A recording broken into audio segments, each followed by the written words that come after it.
하브루타에 대해서 정리할 서창환입니다. 먼저 중국의 강한 컴퓨터 시스템에 대해서 이야기 드리도록 하겠습니다.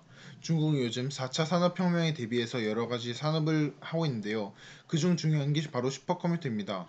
슈퍼컴퓨터를 사용하게 된다면 성능은 올라가고 그리고 또 수량이 올라가기 때문에 중요하고 그러니까 기본적으로 무슨 일을 할 때는 신뢰가 기본적인데, 이 신뢰는 보안과 연결되어 있고, 이 보안 그리고 신뢰는 돈과 직접적으로 연결되기 때문에 중요하다 할 수 있습니다.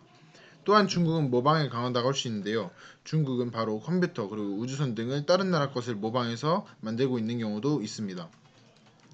또한 각종 AI 발전을 위해선 데이터가 많이 필요한데요. 이때 감시 카메라 2억 대 그리고 중국 인구인 빅데이터 14억 인구를 가지고 여러가지 AI 발전을 이루고 있고, 중국은 또 얼굴만 있어도 개인정보가 나오고 알 수 있는 페이스 아이디를 가지고 있습니다.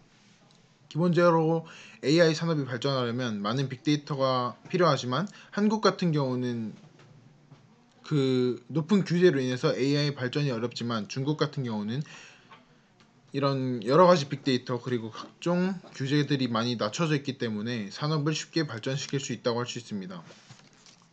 또한 중국은 히토류라는 것을 가지고 있는데요. 히토류라는 것은 뭔가 전자제품 같은 걸 만들 때 꼭 필요하고 미래 산업의 핵심 광물 중 하나입니다. 또 다른 것은 중국은 석유도 많다는 것입니다. 중국은 이로써 광물도 세계 1위로 많이 나고 석유까지 보유한 각종 산업에 필요한 자원들을 쉽게 구할 수 있는 나라입니다.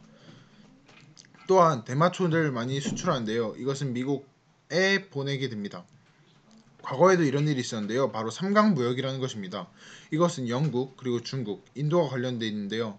영국은 중국의 비단은 향신료를 팔고, 그리고 중국은 도자기, 비단 등을 팔아 돈을 번 뒤 인도에서 마약을 사오고, 중국은 이때 인도에 은을 주면서 서로 삼강무역이라는 것을 진행해서 중국이 크게 망할 수 있었던 사건이 있었습니다.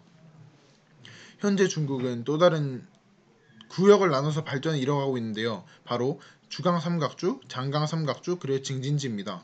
이 구역 같은 경우들은 서로 신구를 만들든지 아니면 각종 발전을 이루면서 산업에 많은 기여를 하고 있습니다. 주강 삼각주는 광저우가 대표적이고, 장강 삼각주는 상하이, 저장성, 장쑤성이 대표적, 그리고 징진지는 베이징, 텐진, 허베이가 대표적인 구역이라고 할 수 있습니다.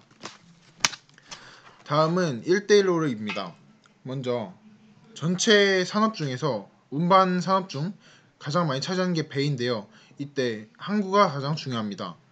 세계 10대 항구 중 7개가 중국에 있고, 세계에서 가장 빠른 고속철도가 중국에 있고, 전 세계의 노선 중 3분의 2를 중국이 차지하고 있습니다.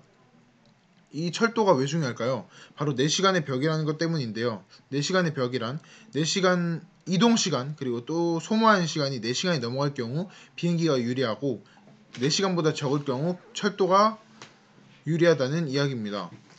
또한 중국은 이런 신구 같은 것을 발전하면서 점점 서쪽으로 발전해 나가고 있습니다. 이 서쪽으로 발전해 나가는 이유는 바로 교통혁명 그리고 수요 그리고 유동성이 점점 발전될 수 있기 때문입니다. 또한 중국의 인구가 많은 만큼 그에 따라 예술가도 많이 나오는데요. 이 좋은 작품 같은 경우는 지역의 한계를 초월하고, 중국 전통 같은 경우는 세계 그리고 자국의 문화에 영향을 주기 때문에 중요합니다. 또한 세계적인 영화세죠. 황금공상 같은 경우는 대부분이 중국 영화가 차지하고 있습니다. 이에 따른 예시로 완다그룹은 새롭게 영화 산업에 진출하고 AMC를 인수해서 영화계의 체인 역할을 하고 있습니다. 또한 정화라는 사람은 평화적으로 세계적으로 외교를 하고 있고, 또 다른 이야기, 정벌 같은 경우 약간 식민지 체제로 넘어가다 보면, 예전에 콜럼버스라는 사람이 있었죠. 이 사람은 노예 그리고 식민지로 유명한데요. 이 사람이 아메리카 대륙을 찾았다고 유명합니다. 왜냐하면 역사는 결과 그리고 성과 그리고 이익을 중시하지, 아무리 착하게 했다고 해서 기억해주지 않기 때문입니다. 다른 개념으로는 중국인은 예전에 노예 계급으로 아편 전쟁으로 인해서 노예 계급으로 인식돼서 많이 낮아졌고, 그 지위가 많이 낮아져서 유럽의 제국주의에 많은 도움을 주었고, 그래서 청나라 말기에는 세계에서 가장 낮은 위치에 인식이 있었습니다. 하지만 각종 개혁 개방 후에 성장하여 현재 중국이 된 것 같습니다. 자, 이번엔 소프트 파워 중국인데요. 먼저 프랑스 파리에서 중국의 소프트 파워를 느낄 수 있습니다. 세계 50위의 화가 중 21명을 중국인이 차지하고 있고 중국 작품을 사고 싶어하는 사람이 많습니다. 예를 들면 그림 그리고 각종 골동품 등이 있습니다. 중국의 영화는 아까 말했듯이 미국에 이어 2등입니다. 발리우드라고 하죠. 인도인들이 평가하기에 줄거리가 보편적이며 현실감이 있다는 평가들이 있습니다.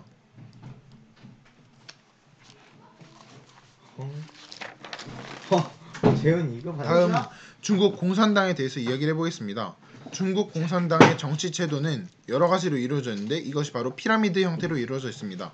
가장 밑에 중앙 후보위원이 171명, 그 위에 중앙위원 205명, 정치국 위원 25명, 정치국 상무위원 17명, 총서기, 즉 지금의 시진핑 주석이죠. 그분이 한 명이 계십니다. 지금까지 3일차 하브르타 정리를 들어주셔서 감사합니다.